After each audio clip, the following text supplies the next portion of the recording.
how they work and what they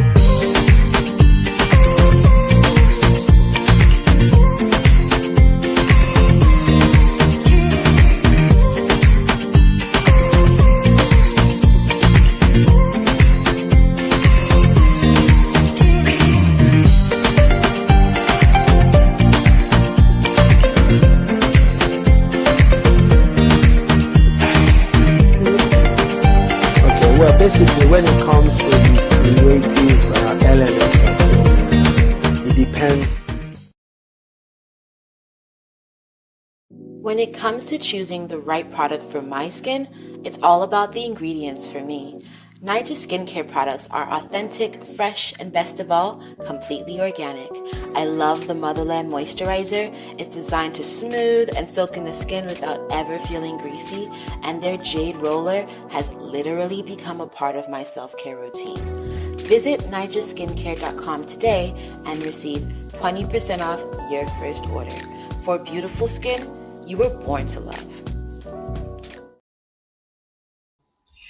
Good evening and welcome to Straight Talk. Straight Talk is a show where politics meets real life. Unfiltered, unapologetic, and grounded in the community. Today we're diving into a question that stirs deep emotions and strong opinions. In Lagos, is Lagos really a no man's land? Is a phrase where we've heard on the street, online, and even from the mouths of the politicians. But what does this really mean? Who owns Lagos and who does it belong to? We're cutting through the noise to take culture, heritage, migration, identity, and power from the voices of the people to the facts behind the headlines. We're asking the hard question that no one or a lot of people do not want to ask or avoid. This is not just about Lagos. It's about what it means to belong in a changing Nigeria. Stay tuned while I welcome my guests. Behind the studio, I have Dr. Olufemi Obakaraiwo. Doc, if I mispronounce your name, forgive me. I've been with you almost 2-3 years and still find it difficult to pronounce. Obakarui. Did I get it right? Don't worry. Karui. Yeah, Oba is Oba Karui. Don't worry, you'll buy a goat. I will. By the time you know it, I'll become a Lagosian, and then I'll know the interest of the meanings. Next, Okay, I bring on board let's go. Dr. Olayinka Raji. Doc, you're welcome to the show again the second time around. I'm happy to have you on board, sir. Thank you so much. I'm glad to be here too. Welcome. Yes, but a slight correction. A slight correction. Okay. I'm not a doctor yet. Okay. Oh, okay, sir. That's a point taken. But I like how it sounds. You will be real soon, sir. You know, sometimes they say pronounce it. What you say with your mouth happens, and now I have said it, and it must surely come to pass. We have two of our Igbo brothers that are supposed to join us, and this show will not be complete without them. That's why I made sure I invited them to the show. While I'm waiting for them to come in, the idea that Lagos is no man's land is a common but controversial statement. Doc, you remember we talked about it when you told me to remove one or two things, especially in Nigeria's socio-cultural discourse. While Lagos is ethnically diverse and a melting pot for cultures, it has deep historical roots with the Awori. I did my work, the Awori and the other Yoruba subgroups who are considered to be indigenous of Yoruba or Lagos. I might be wrong, but I am happy I have two powerful, very powerful men here that are rooted in Yoruba land to help us deal with this. While we're still waiting for Prince, I know you're behind the scene and you can hear me. Without your video, I cannot add you in, Prince. So please, can you turn your video on before I could be able to add you in the program? Thank you. Um, you maybe you're struggling to join, but I cannot put you out of policy and principles. I cannot put you in the studio without your video. And we're still waiting for His Royal Highness to join us. His Royal Highness is rooted in Igbo and the saga between Igbo and Yoruba. That's why he said he's going to join real soon, but I'm hoping he joins us real soon. But can we, while we're waiting, can I just ask Dr. Yes. Femi, Yes. the phrase "No Lagos is a no man's land." What does it really mean to you in the context of Lagos being a no man's land? Thank you very much, Lady Marlene. And sir, Elder Raji, I greet you, sir. Pleasure. The the term Lagos is no man's land used to be a phrase or a acronym that is supposed to be used to for a positive thing in the past.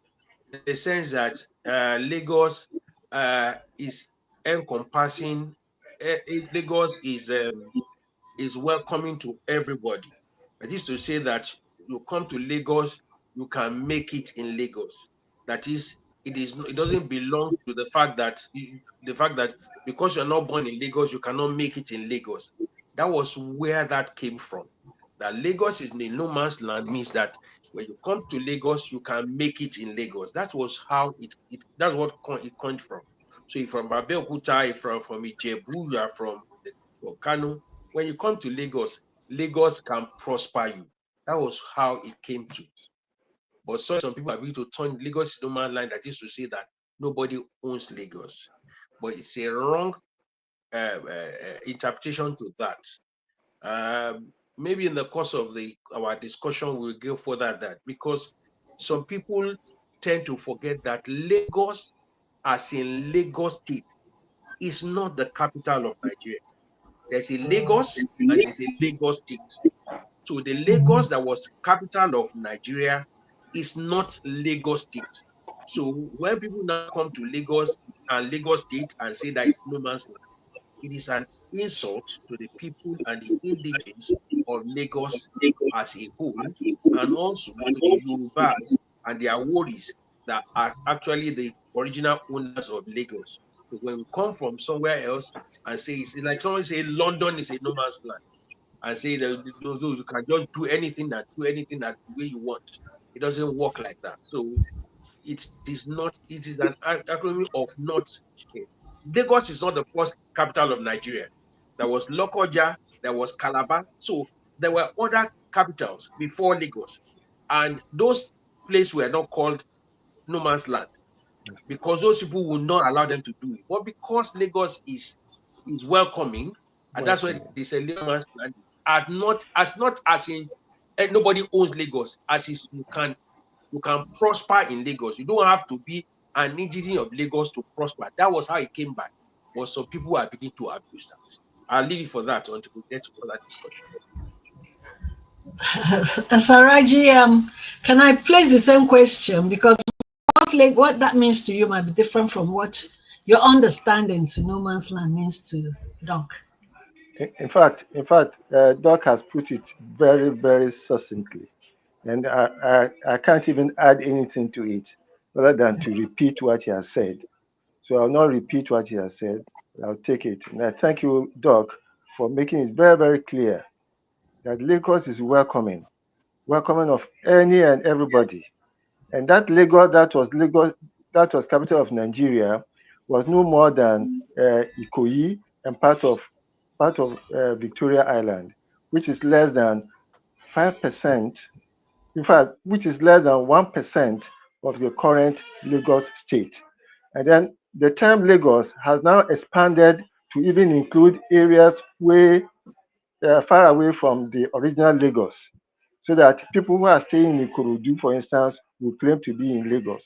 People who are staying in Agege, who are staying in Mushin, who are staying far away from Lagos, that we all know as Lagos, uh, will claim to be that they are living in Lagos.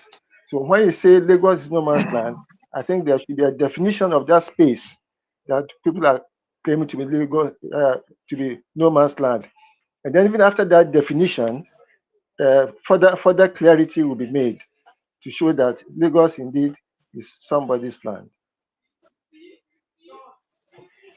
Sorry, thank you so much, Saraji. I welcome on board Prince Emma and Ozodo. Prince, welcome. Good evening and welcome to Straight Talk. I know you joined us slightly late, but we're still in the same first question.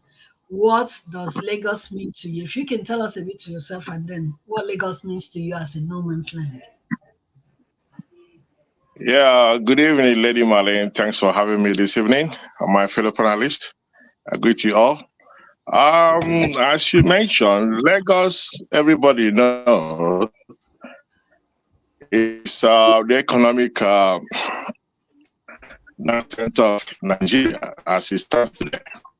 And to my own understanding, Lagos is for Yorùbás. It's Yoruba land, and it belongs to Yorùbás. In as much as it's a melting point for all Nigerians that are settled and doing their businesses and whatnot in Lagos. So anybody saying Lagos is no man's land is looking for trouble. They should stop saying it. That's the truth of the matter. Lagos belongs to Yorùbás. Okay? So that's my own opinion about it. Okay, so the time that because this thing actually I'm Igbo and this thing actually came out from the Igbos actually. It's not like there are other tribes that live in Lagos. If I remember too well, there are Bini people in Lagos, there's Urobo people, there's Ishekiri, there's everything in Lagos. But it was Igbos that used that word, if I'm right, that Lagos is a no man's. Initially, I found it difficult to believe that such statement was altered. But later on, when I actually engaged in some conversations with some Igbo from some forums, it was actually stated that Lagos is a no man's land. Okay, I'm happy that three of the panelists here are now agreeing, singing in the same tone that Lagos is not a no man's land. Lagos belongs to the Yorubas. His Royal Highness is still trying to join. I really would like to throw this same question to him when he joins us because I believe that he has. Okay, he's in. He has another. But let me put him on first. Let me not speak his words. His Royal Highness, you're welcome, sir. SDCO in UK. You're welcome, sir. Good evening, everyone. Good evening. Sorry, sir, you joined us. You joined us not late, all right, but then when the first question already has been thrown, but I wanted everybody to dive into this particular question before we move on to make sure your perspective to this topic is not different from the rest of the panelists. The question is, do you believe in the phrase that Lagos is no man's land, or do you have another opinion about that?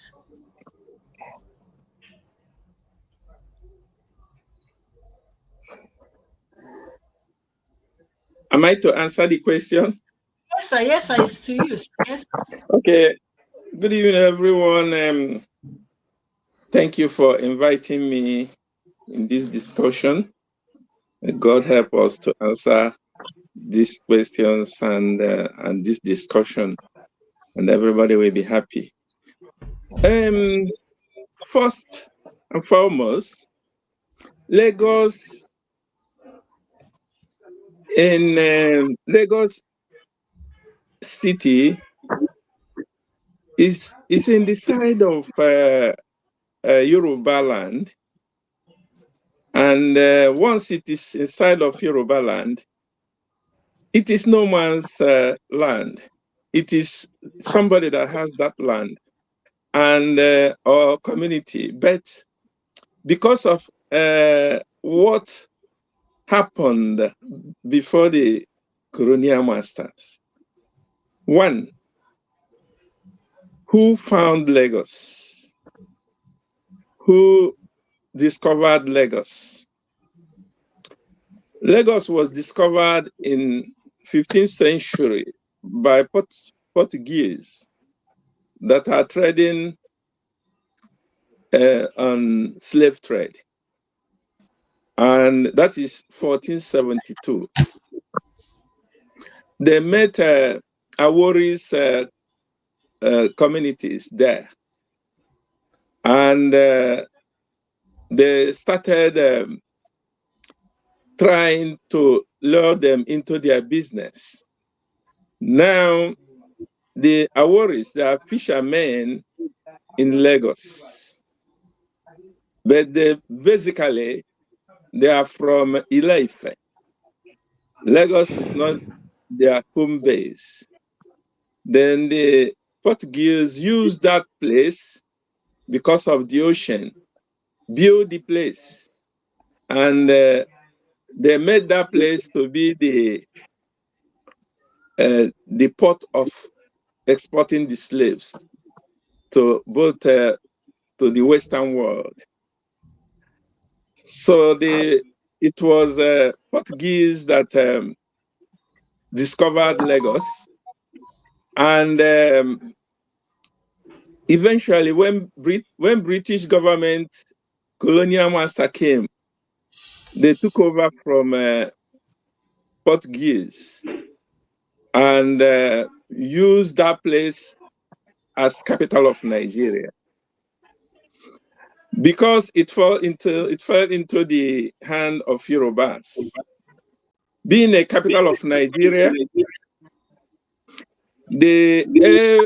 every state or every community or town that is under Nigeria will be having their own office or their own business in the capital of a country.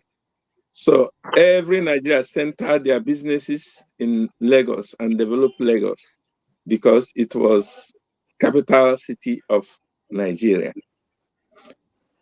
Then when you think about the forefathers, like Awolowo from Ile-Ife, Remo from Ikene, and Akintola from Osun State, no one basically was living or owned Lagos when the Portuguese people came.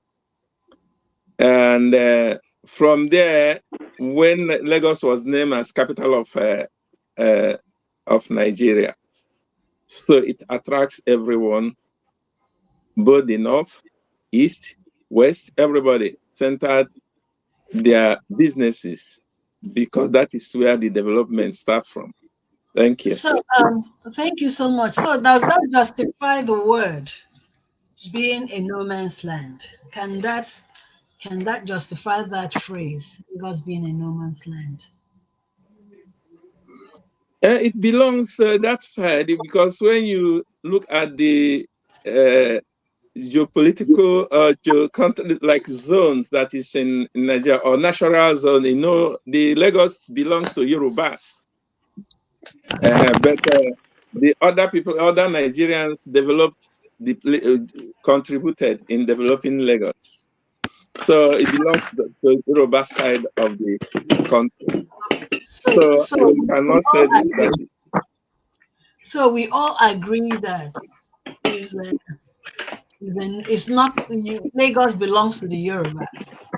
So now, Doc, why do you think since we now has actually identified the original inhabitants of Lagos, which is the Aworis, and what historical evidence support? Okay, he has told us that it was during the when Portuguese came and all that. I'm sure nobody will counter that. Can a city with indigenous people indigenous people still be considered no man's land. Why and why not?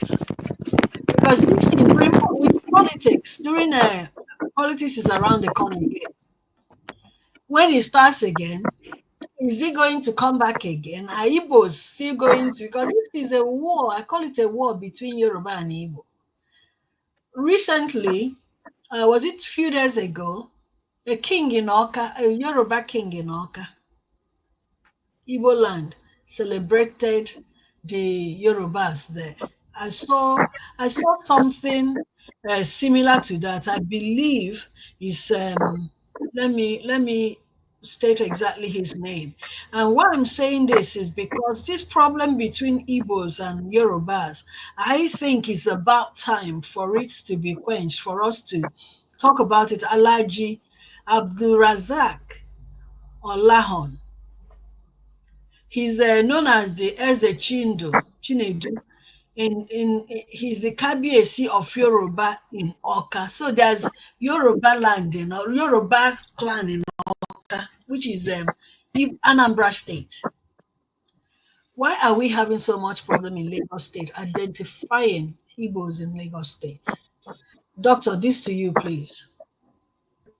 Thank you very much. The Oba of Oka that you mentioned here is not Yes. recognized by Yorubas. I say that with authority. Nobody recognized him. He's just doing that because he's in an environment that kind of culture is established. In Yoruba land, for you to have a kingdom, you must have a lineage. For you to be an Oba, you must go to a Pebi. There's a process and procedure to be an Oba, to crown an Oba. Somebody will just sit down somewhere in Oka and crown himself. To Yorubas, is personal non grata. I say that with authority because I'm a Yoruba prince, so I know it. No, but So that they've is a had personal non previous grata. Obas. Sorry, Doc. They've had Yes. previous Obas from there, like Owolabi one and Oba Oseni two. Lands that they've had that before in the same Anambra State. Because of the culture of anybody crowning himself, for Mhm, anybody to be crowned in Yoruba land, you must trace mhm, your lineage to Ile-Ife. For you have to have a people and culture of that land. So anybody cannot go and crown himself in another city that does not have that doesn't have a traditional ruling stool in Yoruba land. For example, in Ibadan now, for the person that mhm, will be next to Ibadan is already known. In Abeokuta, where I come from, there are royal houses. When one dies, another royal house is crowned.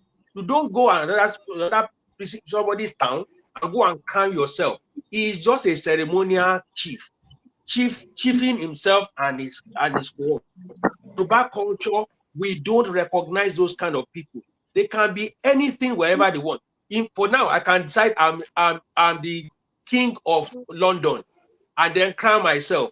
The traditional stool and traditional people in Yoruba land will not recognize me because it will be a personal non grata if you are not attached to a traditional ruling stool. But let me just address something that Eze mentioned. He said something that is very important. He said when the Portuguese came, they made their worries. There is something that we need to change from the narratives of the colonials that they discover. Nobody discovered anything. Discovered. The people were there. They just came and they met people there. Some people said they discovered River Niger. As if River Niger was not there before they came. They came and gave it a name. The people were already there. The Yorubas were already there in Lagos before they came. You just gave it a Portuguese name. So they were from Ile-Ife. They were from Ile-Ife and they live in those places. They do business in those places. They are worries. And the Portuguese came, and when they came and then expanded their business in that place. And also, when they made Lagos the capital of Nigeria, it was Ikoyi and Victoria Island. Ikoyi and Victoria Island.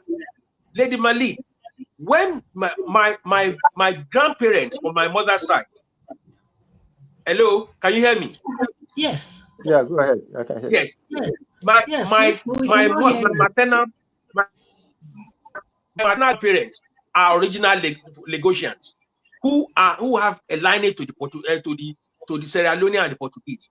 When they made Lagos the capital of Lagos Island, the capital of Lagos of Nigeria, they built the houses in Surulere, the local houses, the local housing estates.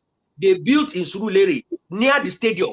Those houses in Olumegbon, all those houses, they relocated them from Lagos Island to that part of Lagos because when they were building the secretariat in the 60s, when the people were building the secretariat. So the original people of Awori who are living in the island were relocated to Surulere. Those are the houses, the first set of housing estates that were built in Surulere. My grandfather's house is still in that Surulere area that we were located from Lagos Island. For someone to say that, oh, they use the money of Nigeria to build Lagos. They use the money of everybody to build the Koyi and Victoria Island. That was what they used the money for, not Lagos. Okay. Okay. Saraji, Yes, you've sir. heard what Doc said, but does it mean that Uh, migration? Are you saying that migration did not influence the cultural identity of Lagos over the years? Because the migration of especially Igbos and Benin that were in that came into Lagos, don't you think it influenced the identities of people in Lagos? let us get this clear. The Okay, Igbo sir. presence in the southwest Hmm. is very recent. The Igbo influx into the Hmm. southwest, into Lagos, is very Hmm. recent. It's mostly after the Civil War. So there's no way that a people of deep culture like the Yoruba people will be that their culture will be influenced by some immigrants. Let get this very very clear. The Yoruba people are very very proud of their culture, and there's no cultural mix that is going to displace the original culture of the Yoruba people or make it or dilute it in any way. And Doc has mentioned it that even the Lagos that they said was capital of Nigeria was just part of Ikoyi and part of Victoria Island. And that Victoria Island is actually just before the area before the old beach. All areas apart from getting, if you know Lagos very well, every area from the current location of the law schools in both directions are very, very recent developments, and they were done by Lagos State as from 1967 when the state was created. At the point of creation of Lagos State, the Igbo population in Lagos was very, very minimal. In spite of the fact that the NCNC, which eventually became an Igbo party, was dominant in Lagos. But the NCNC was a national party until Zik came in and turned it an Igbo party. Even then, they were only effective in Ikoyi and part uh, of Victoria Island. Hmm. That's why even even where Zik stood for elections in the western region was in Mushin. That shows you that the Lagos that we're talking about was very, very small, not up to 1% of the current Lagos state. And then when you say Lagos, Lagos, Lagos, in fact, areas as far as Ikorodu are now claiming Lagos. So when you start talking about Lagos is no man's land, I think there should be a definition or clear definition of that area that you are talking about. Okay, I understand. One, there's a point you made there that the localities enlarged and all that facility enlarged. But Prince, let me take this question to you. Now that we have a lot of people in Lagos, a lot of non-indigens in Lagos, be it the Lagos state we're talking about, be it the extensions and all that, land ownership and political rights. This is where we have a problem. Land ownership amongst this, should it be based on the residency or the indigens? Because there's a problems now, huge problems we have about demolition of land, selling of lands. Now, to sell a land to certain indigenous of Nigeria. It's almost impossible. I use the word the Igbo man. Right now, our lands in certain places, Yorùbás don't want to sell lands to Igbo. What do you have to say about this? Because now, according to what His Royal Highness said, and what Saraji just mentioned now too, Lagos, they say, and Doc said they push them out. So the Lagos should be less. Saraji said it's only about 1%. So all the places that were developed, why are we finding it difficult to reside amongst ourselves? Prince, what do you have to say about that? Um, well, Lagos State, as we all know, it's a kind of a melting point for all Nigerians when it comes to commerce and industry and what have you. And you mentioned the Igbos who are resident in Lagos or who are investors in Lagos. If you look at the statistics, if I may say, Igbos are more or less heavy investors in Lagos State. Okay, and they should be accorded the respect they deserve as an investor. There shouldn't be any hostility for someone that came to invest in your locality that will benefit the citizens or the localities there. Having mentioned that, the buying of land in Lagos State by non-indigenous like Igbos, nobody forced anybody to sell his or her own land. There must be a seller and there must be a buyer. So if a Yoruba man decides to sell his portion of land to an Igbo man has the money to buy and he buys and develops the land or, into property or whatever, then nobody should disturb, the investor, so to say. But recently, we've noticed that after people have developed their properties in Lagos, duly paid, they will turn around and try to snatch the same land away from an average Igbo man. That is wrong. Totally wrong. Recently, P2B was a victim. We all saw it on the news media that one of the properties he owns in VI or Ikoyi, somewhere there, somebody went in there and decided to demolish the whole building. Who does that? So is it, totally wrong. are you not thinking it's political? Is it not political? Is No, it, can I come in there? There might be an element of politics there. Before we run away with that, can I come in there? There was no property of Peter Obi that was demolished in Lagos. The one he was talking about was his younger brother's property. And it was eventually found out that there was a court case on it, and judgment had been given, and it has been on for more than 3 years.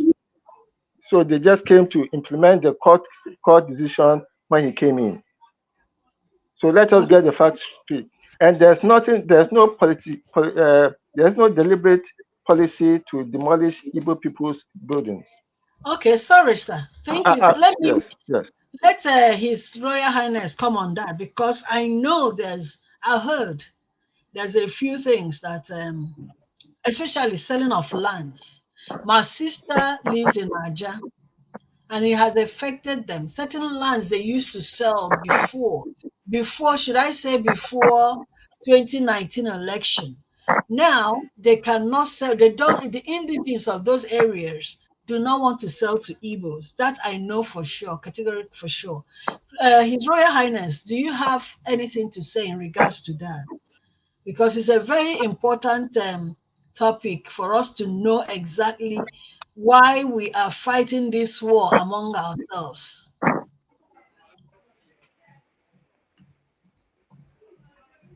You're muted, sir. Unmute yourself, sir. Thank you. Thank you for this question. I'm interested in it. What I want to say is this. Let us ask the question. The Lagos state is acquired by the federal government. The capital of Nigeria, when it was capital of Nigeria, is that land acquired by the government? Who brought everyone together in Lagos? People in Lagos, are they for investment or are they there to fight themselves? The development in Lagos, is it done by the federal government alone or by the indigenes or the migrants? Now, once the Lagos state was declared as a capital city of Nigeria, everybody's under Nigeria law. And the whole Nigeria was pronounced that it's free for everyone. Then Igbo people, business in nature, they always like to have freedom wherever they are. They came to Lagos, they did not even receive any government acquisition area. They only buy from the indigents or those who receive from the government. And government said that you are free to do whatever you want in Lagos. As one of our member here said, Zeke was a contested election in under NCNC. Zeke contested that election and won in West. Then it was turned upside down by the action group. That's the time they created action group. And that is where the trouble started in between Igbos and Yorùbás. Now, I'm not blaming Yorùbás, neither Igbo, because among Yorùbás and the Igbos, who are among them, one of them dancing under the stronghold of our colonial masters that use it to intimidate others. So what I'm trying to say, in Igbo people in Lagos, they came and rented. When they come to Lagos, they will rent the place. From there, they will request for the landlords if they have any place to sell for them. They buy it and they get everything, all the documents settled and was handed over to them. And they move and start building their houses, developing our brothers' area. But the only problem there is, before the war,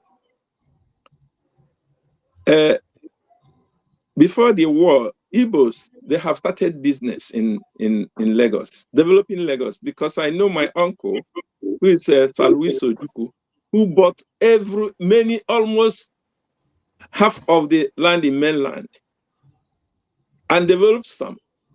And he was when Queen of England came to Nigeria, Nigeria borrowed his vehicle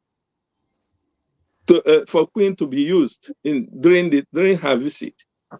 Now, Igbos even before the war, so not when after the war that Igbos have been doing business in the whole part of Nigeria, even in Kano, Kaduna, everywhere before the war.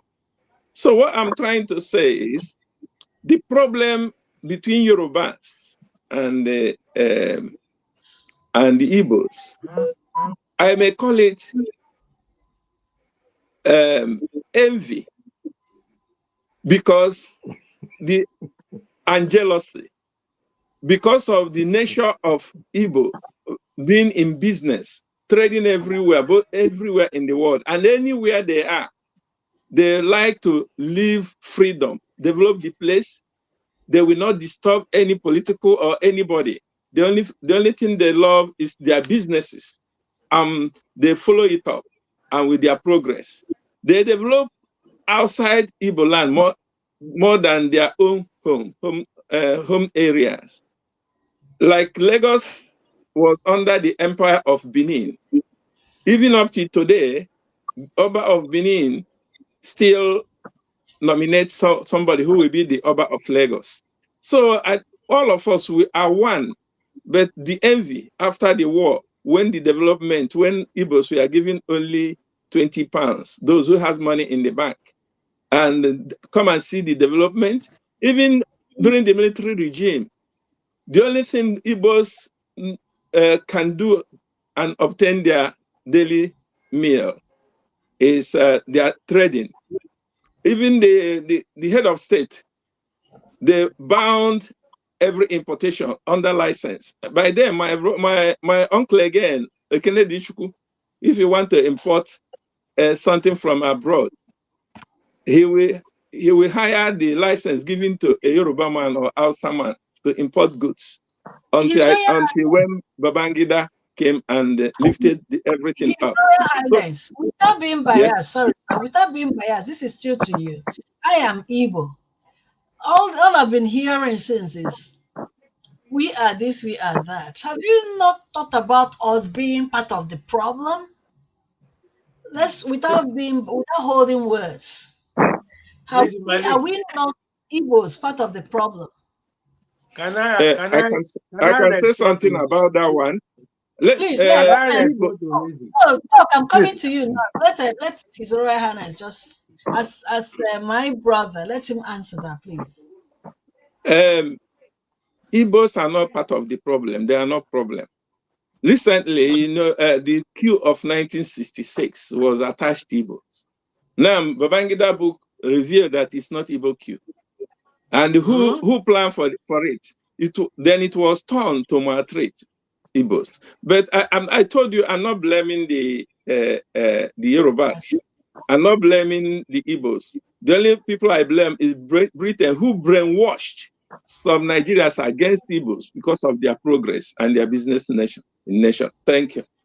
Thank you so much. Doc, before you add, the next question is to you now. But before you add to that, what you wanted to say, what role does the younger generation play in shaping the future identity of Lagos? Do you think the younger generation also play a part in shaping the identity? Then add what you have to say in regards to Igbos not being part of the problems. Thank you, Lady Marlene. I will first answer the question you asked. The kind of narrative that Eze is having is what is creating the problem we have in Nigeria among the Igbos and the Yorùbás. Most of the things Eze said is wrong rhetorics. I will start with the stopping of sale of land. Nobody was stopping the sale of land to the Igbos. Igbos are in everywhere. I give it to them. They are enterprising. But there is something, he said they are jealous. Nobody is jealous of the Igbos. Igbos have a nature of dominating the environment they find, and nobody is disputing that. But you can't go and dominate somebody by going to their state, to their area, and dominate and tell them you are this in their land. I have two in-laws, fantastic women, in-laws, my senior brother and my junior brother are married to Igbos. Fantastic women. Listen, when we start getting rhetorics of somebody is jealous of you, of somebody is jealous of this, the things you do in your land that you cannot do, you will do in other people's land, you can't do in other people's land. I have an in-law who wants to buy a land. I will tell you a personal experience. Want to buy a land because she has a Yoruba name. They refuse to sell the land to her. She had to go back to her maiden name before they sell the land to her in Igbo land. They refuse to sell the land because she has a Yoruba name. She has to go back to her maiden name. Doc, I know you. I know what you're saying is right, but then Yes. seriously, So seriously, Doc. let me No, focus on you're this. still talking. You're still talking, Doc. Yeah, you're still Yes. talking. I'm not taking words from you. But seriously, on a serious note, there are certain places that don't sell land to Igbos. So that is Yes. fact. I know that for That's a yeah.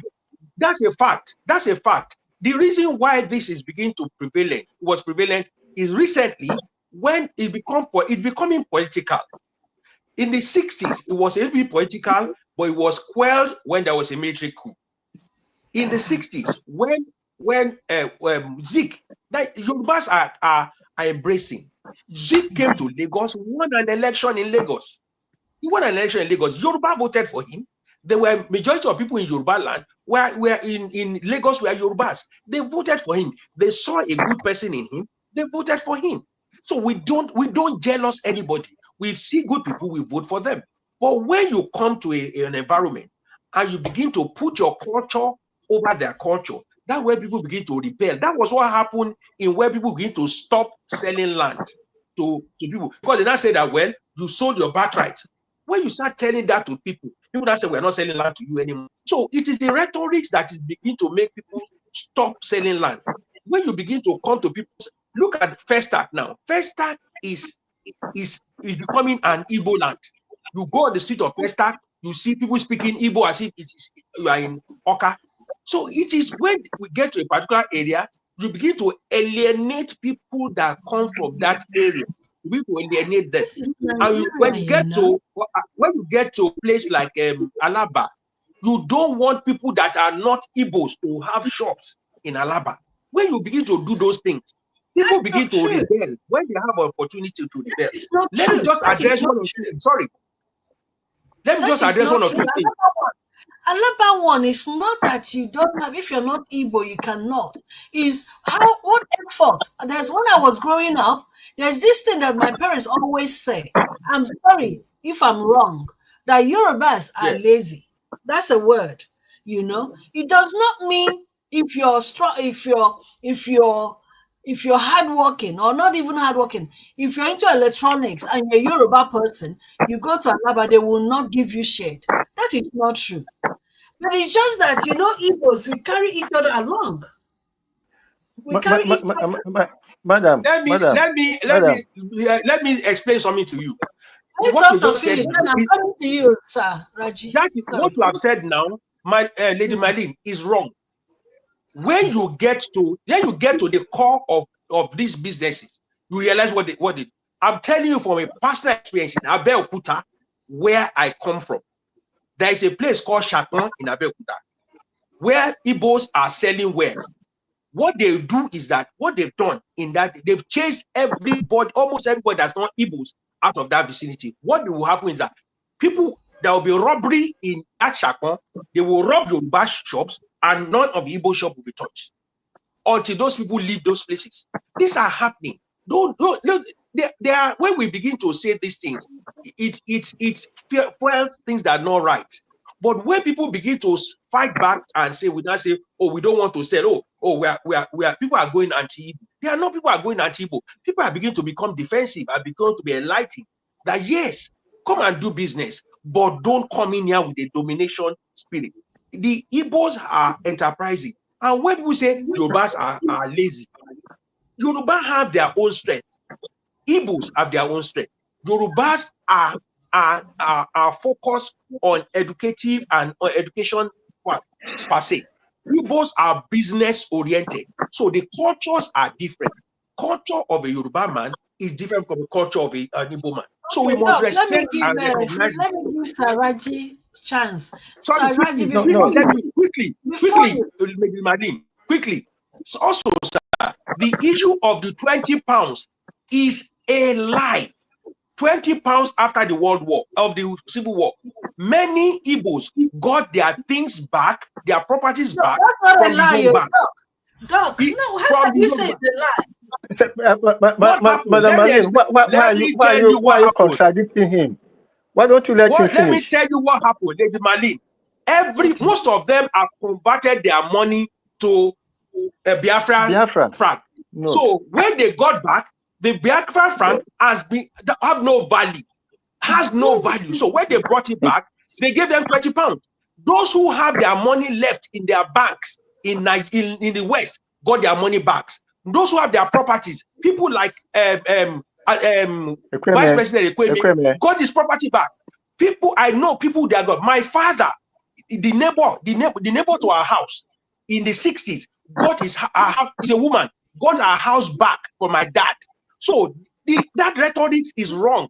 It is the people that change their money from naira, from shilling to African franc, who has no value, that were given 20 pounds. Not that they were given 20 pounds because their money was in the bank.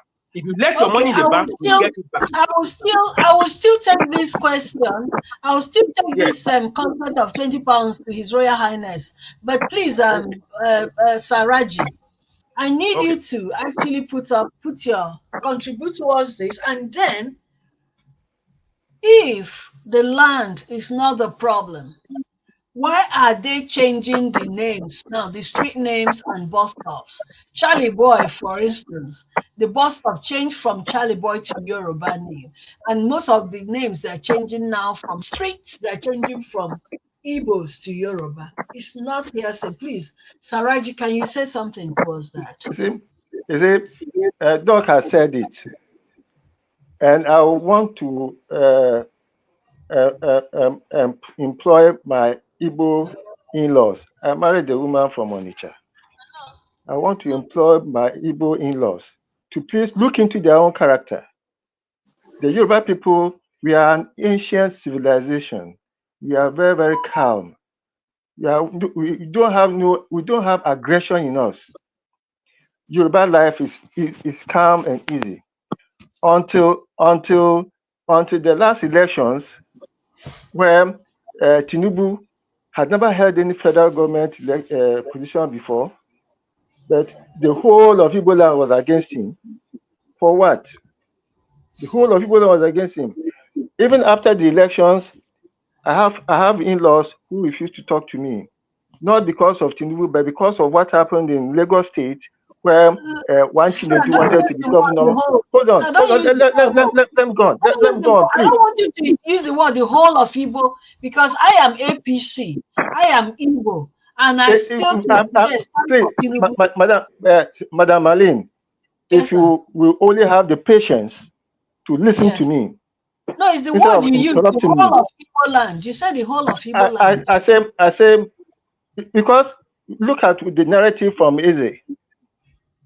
He has gone even to the First Republic, where Zik, out of a certain delirium, wanted to be leader of government business in the Western region over Yoruba people. What kind of dream was he having? What kind of nightmare was he having that he wanted to be leader of government business in the Western region? And after the elections, NCNC didn't have the majority. AG had the majority. The election results are there, but it didn't have it didn't have enough to form a government. So there were Ibadan People's Party, which came in with 5 of their members. Only one of them went to NCNC. There was the Edo people who came in, who also brought in their own people. They were being independent. So, but before the end of the day, AG had a clear majority. And in fact, Zik was advised that rather than standing election in the Western state, you should go to the East. You should go to the East, where he belongs, and let a Yoruba man stand election in Mushin. But I don't know the dream or whatever he ate that made him think that if he won the seat in Mushin, he can be leader of government business in the Western region, where we have more qualified people, more intellectually sound people than him. You see, you have to look into this, and the narrative is still being spread around. Same narrative as the 20 pounds. If you have a currency in your domain which is useless, in fact, by the end of the war, Nigeria has changed its currency. So the old pounds and shillings was no more legal tender. So anybody who had it will lose it, because we now had a new currency. and that the Biafran currency had no value at all. It is out of the generosity of a very, very deep and sensitive man, Awo, that even without taking this thing to the executive council, because he was a finance minister, declared that okay, anybody who brings some currency, no matter what, will get at least 20 pounds. But if you can show proof of your money in any Nigerian bank, you get full value for it. And as doctor mentioned, there were people, there were neighbors of Igbo landowners who went to war. When they came back, their Yoruba neighbors had collected their rent for over the 3 years. They said, Mama Chuku, come back, welcome back. Baba Emeka, welcome back. This is your rent. We are the Yoruba people, like I said, are of ancient civilization. We are decent. Our relationship with our fellows are guided by the Omaluabi ethos. It is a moral code. I can't. There's no ethnic uh, ethnicity in Nigeria apart from the Benin that have a moral code that guides their relationship with their neighbors, for them to be decent in their relationship with their neighbors. I don't think Never that's how have, with the youths. With the youths growing, I was in Lagos. I lived because in Lagos for a while. hold on, madam, let me go on. Because the Igbo character had come up to disrupt When did the the Igbo whole character? political The scene. Igbo Hold character on, hold something on, has hold on. something. When did it something? Let me tell you. Let me tell you this. Let me tell you this. You know, a single apple can spoil the whole barrel. My late father-in-law, Professor Achike, perfect gentleman. I was proud to call him father. Was a perfect gentleman. And I'm so sorry. When I speak with him, he looks at me and he tells me that his daughter had such a decent person as husband. So I'm not saying the other speaker here. I think he's also from the east. You can see Yes. the way he speaks, quite different from what the Eze is saying. No, it's not You know? that. No, that's not. He's the person. Let me ask him. Actually, he's one. Prince Emma. He said the next question is to Yeah, you now. I'm not taking what's in there. it's to Prince him. Emma, Yes. please. I want you to put like what I put it on to Saraji, but he didn't quite answer it for me. The way I wanted to hear it. The changing of names from Igbo to Yoruba, the changing of the street names, the changing of the bus stop, and all that. If it is not politically triggered, what is the? I can't tell me that because of, like you said, sir, one egg can spoil the rest. But now, this one is just recent. What triggered it? What triggered? I don't know. Politically, yes. When Lagos No Man Land, it was during politics. It came up. Prince Emmanuel, what do you think is the main problem we are having now with the Yorubas, that our names has to be changed from Igbo to Yoruba? Before you Um, said that, sorry, before you said that, I must say I had done some work in the past in Nigeria. I have been empowered through the military in the past. But I must say my savior, quote unquote, is a Yoruba man. I've always related more with the Yorubas, and all that. And the people that actually helped me in the past, living and dead, are mostly the Yorubas. So I don't have any biased mind. I cannot tell you about a Yoruba man is a bad man, because actually a Yoruba man empowered me more than the Igbos in the past. So when you're saying it, I'm worried about this drastic change of Igbo to Yoruba. Please, can you say something in regards to that? um, it's quite unfortunate, if you ask me, why our brothers in the Yoruba land are changing, Igbo names on their streets. I believe that those people that had their names named after a particular street or what have you must have done something tangible or good to that locality. Yes. Because I believe nobody will just wake up and say, okay, this street will be named after Emmanuel or Mr. OKK or Mr. or Calf or whatever. I believe streets are named after somebody that must have contributed positively to that locality. And they are kind of to appreciate what they must have done. They might decide to name the street after the person. So it's quite unfortunate the recent events that is happening in Lagos, that they decided to erase Igbo names on their street and replacing them with Yoruba names. Well, I don't know the reason behind it, but it might be political or it might be fear of dominance.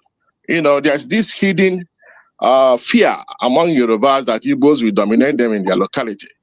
But I don't, it's up to them to believe that. But Igbo man is just serious with his business. He doesn't care whatever happens to, people and whatever they are doing. But he's just mindful of his business. So if I might advise my Yoruba brothers, they should be more accommodating to the Igbos in particular, because Igbos are more or less investors in Yoruba land. They invested, if you count Igbo investment in Lagos, it might be running into billions of dollars. I'm telling you. I myself am an investor in Lagos. I know how much I invested in Lagos as I'm speaking to you now. So it's quite unfortunate why they are being hostile to a good investor. Nobody does that. You should welcome an investor that is developing your locality for you. So what's the problem? Like my elder brother said, it might be out of envy, it might be out of jealousy, it might be out of fear of dominance. Out of these three, I believe one of them must be the answer to that question. So we might ask Yoruba governor why they are doing that. Yes, while we're also on that, sorry, sir, His Royal Highness, I want you to put mouth in this one. While we're still on that, because this change of name, especially in Ajegunle, where I know a lot about our Papa, I know a lot about Ajegunle, how Ajegunle was developed by mainly Igbos. That I know. And then for you to go in there now and start, Charlie Boy is just, everybody knew Charlie Boy in the 80s when he was doing it, when in Bagada, when his house was the notorious, not notorious, was one of the pointed homes in Bagada then and all that. And if he was doing so much in the community that period, and his name was he was given a bus stop. What, like there's this comedy he did, changing the name, does it change the problem Nigeria has? We have, that's like my intro, this problem is not Yoruba Igbo. This problem is a huge problem in Nigeria. The tribal problems. I didn't want to go into the problems we have in the east, and killings and all that. Whatever is happening in the north, what's happening in the west. And then we have all these huge problems to face. Now it's tribal war we're generating and creating amongst ourselves. Please, His Royal Highness, say something and then give us your last words on that, so that we're almost running to the end, so that everybody will just give us their last 1 minute closures, please. Yeah, thank you, the lady, and my brothers from the southwest. The matter between Yorubas and the Igbos is Go ahead, sir. the problem is this. When you look at I think because your phone came on, somebody called you and all that. It triggered your volumes. So if you can adjust your camera and okay, sir. I'm trying to cut off We still cannot hear you clearly, sir. I'm trying to get somebody who Fantastic. is We can hear you now, sir. We can hear you now, sir. Are you hearing me? We can perfectly, sir. So Yes. the problem is a simple thing. Both whether you climb it up or down, it's only one thing still. Yorubas and Igbos are rubbing shoulder. Who will be authority to each other? Who will be the leader, or who will be the authority of each other, because two brothers, the same mother and the same father, always quarrel among themselves. Now, the problem, I was discussing with somebody in Lagos when I was in Lagos. The same problem. He said Igbos must go, Igbo must do this, Igbo must do that. I said to them, go and blame their politicians and their forefathers. One, Igbos were many in the government before the war. After, when they were in the government before the war, Yorùbás were arguing, quarreling. Then, after the war, Igbos were removed from the government, no appointment, nothing. They engaged themselves in trading.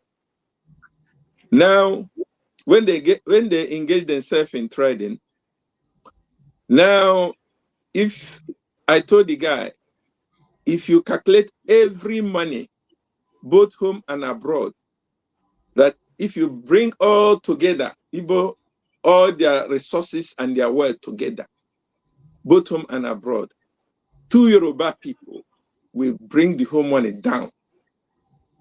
Two Yoruba people, or both either in government or in business, they have the money all Igbos has together.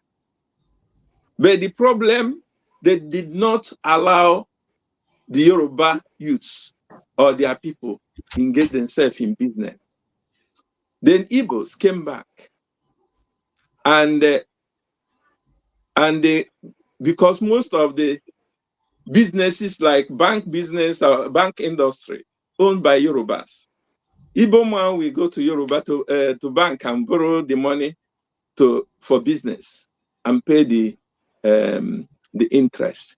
He will tell his brothers, more than 1,000 Igbo man will get money loan from one Yoruba man that owns trillions. And that 1,000 Igbo man will use that business, will use that money and do business and prosper and return the money to only one person. Instead of that particular person to distribute and engage their people into business, they cannot do that. Igbo, after 1,000, they will explain it to other Igbo people. More than 1 million, we take a loan. We take loan from one particular person that has trillions. We will not allow his people. Then when Igbo people use their money, engage in business and trying to get freedom and buy lands and everything, because Yorubas, they base in government appointment. If they did not have that money in government appointment, they will not develop. The Igbo people using the money that have loan and pay their loan back and use the money to develop and increase their investment. That is where the Yorubas are getting it wrong, that Igbos want to dominate them. So another thing there, like in culture, let me give you an example. It is how Yorubas welcome their brothers and initially explain to them that is how our culture and tradition is. Like here in United Kingdom, I'm Bindibo, UK and Ireland, you will not see where I'll go and take position with King Charles. I am under King Charles, representing Igbos under King Charles.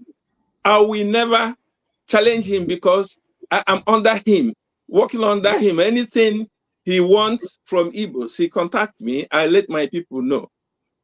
So, but in Lagos and everything, when Igbo man, they say they want to dominate, they want to pursue. I was in Oba's house when Jonathan was president. Then Oba asked us, how do we vote? He said, we can be able to support anyone from the West if they recognize us. He said if we did not vote for him, he will cast, in my presence, he will cast every Igbo man into lagoon. In my presence, I was there with my junior brother. my junior brother said to him, okay, let us see. And that is the reason after that election, my brother packed out from Lagos. He wasn't living in Lagos until his death. He packed to Abuja. That is where he operates. So what I'm trying to say is, if Yorùbás can understand that Yorùbás and Igbos can move Nigeria forward, and they bring the two tribes, we unite together and move Nigeria forward. Why I jealous Awolowo is when Awolowo told Zik, allow the Northerners to go. Let us move south, so that there will be improvement, investment, and development. But Zik want to become Zik of Africa and refuse that offer. And that is what kept us, Nigeria is not moving forward, it's not moving backward. The last president and Buhari, during his own regime, every game changes. And now that is why we are suffering. Thank you. Okay, thank you, sir. Doc Olufemi, just in 1 minute, because we're almost out of time rather. Can you just tell us if there is a way out into all these problems? Yes, Lady Marlene, there is a way out. And the thing is this, until I keep saying it, until the rhetoric that is coming from the East changes, feeling that all the things that we said in here, if you see my brothers from the East, they have never blamed anybody in the East for anything in all this. Charlie Boy is a nuisance in Bagada. Don't use that word, I beg. No, yes, Charlie Boy. Listen. The bus stop, Pedro. Listen, the bus stop, Pedro, second Pedro, was named before Charlie Boy moved to that place. He changed the name by himself. One. Secondly, by the time he left that place, he was owing 7 years rent. Have demolished. He has messed up that house. By the time he left, the case went to court. So please don't let us go to that. If Charlie Boy wants to go to court about that, let him go. He was not given that bus stop. He changed the bus stop to himself. Who does that? Who does that? He changed the bus stop in Lagos to his name. So when it's changed back, people are now carrying who. Charlie Boy has no contribution to Lagos as in economy of Lagos. He brought nuisance to Lagos. So let us leave that on the side. There are people who contributed to Lagos and are Igbos who then Ozuba Mbadiwe's name is still in Lagos. There are many names of Lagosians of Igbo origin who are still in Lagos. So don't let us just make people who are or inconsequential value of that. What we need to do in moving forward, like you said, is that we need to change, we need to recognize the culture of our people of the Southwest. Like Elder Raji said, we are calm people. We are the people that are pushing this nation forward educationally. When everybody was looking about business area, Awolowo was educating the Southwest child. Awolowo was schooling the Southwest child, and meanwhile, Azikwe and others, we are doing business. So when we are doing business, we are schooling our children. Our children now became government officials. Now you are saying that, oh, we only do government business because we went to school. So what we were doing is that we were schooling our children, we were doing business. So we should bring those two things together. The education from the South, the business from the East, bring them together and let's come to the center and make a better part of it. In the past, we have been divided. And because the reason why we have not moved forward from the South at the Southeast and the Southwest is that Igbo man sees the Yoruba man as his problem. Meanwhile, the crisis in Nigeria is orchestrated by the fact that Agui Ironsi wanted to unify Nigeria under his watch, destroy the regional government so that it can be the regional president, the whole president of all the whole regions. Who destroyed regional government? Agui Ironsi, an Igbo man. So when we're talking about all these crises, they were created by the fact that Igbo man is by nature a domineering person. But we need to calm down. You need to calm that. We need to calm that. Yes, you are a strong-willed people, but you need to calm the fact that you are dominating other people. Look at what is happening in Ghana. Look at what is happening in South Africa. Look at what is happening in Kenya. If the same set of people. So why do we have? We need to let's not control go that. there, because the Ghana one, the Ghana Listen. story is not exactly what it seems. The person that is on social media from the particular part of Nigeria. So let us focus on the way forward is that you need to tamper the kind of utterances and the comment you make that ignites the consciousness of other people. I believe Other people have I believe that, yeah.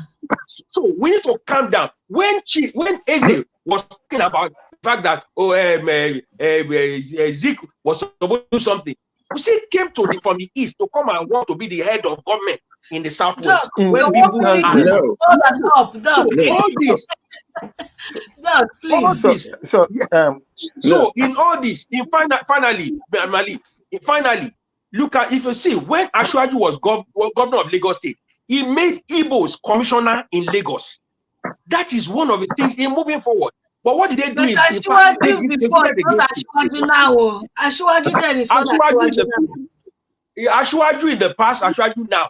He made them commissioner in Lagos State. What happened to him? They did not vote for him. Is not Ashwaju now. I'll tell you that for sure. But that's for that show. Please, Dr. Saraji, please.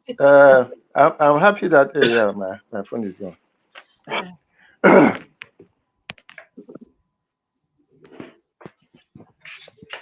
Take your time, sir. Okay, while we're waiting for... Can I ask a question before he comes in? Please go ahead, sir. No, my question now, as there is this trouble is everyday trouble in Nigeria, and we believe that Britain joined 3 countries together to call it Nigeria. Is it possible all of us go back to our original home, and so that there will be trouble? That this trouble will go. No, this is the next week show. No.